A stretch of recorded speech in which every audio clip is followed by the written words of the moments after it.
दरम्यान आज नाशिकमधल्या सर्व बाजार समित्या बंद आहेत। अजित पवारांच्या निधनामुळे हा निर्णय घेण्यात आला। या संदर्भामध्ये नाशिकच्या बाजार समितीतून अधिक माहिती देत आहेत आमचे नाशिकचे प्रतिनिधी किरण गोटूर। आपण पाहूया। काल एका विमान अपघातामध्ये बारामतीत अजितदादा यांचं दुःखद निधन झालं। या सगळ्या घटनेनंतर संपूर्ण महाराष्ट्रामध्ये शोकाकुळ वातावरण आहे।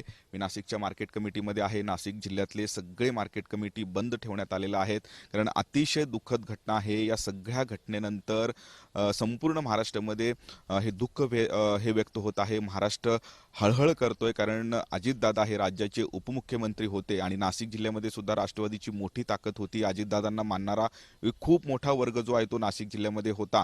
नाशिक जिल्ह्यातील कांदा असेल, द्राक्ष असेल, भाजीपाला असेल, या सगळ्या कृषी मालांसाठी अजितदादांचा योगदान खूप मोठं आहे। पण कालच्या या सगळ्या दुःखद घटनेनंतर नाशिक जिल्ह्यातले सगळे मार्केट कमिटी बंद ठेवून व्यवहार जे आहेत ते बंद ठेवण्यात आल्याचं आपल्याला बघायला मिळतंय। अजितदादा राज्याचे उपमुख्यमंत्री होते, राष्ट्रवादीचे महत्त्वाचे नेते होते।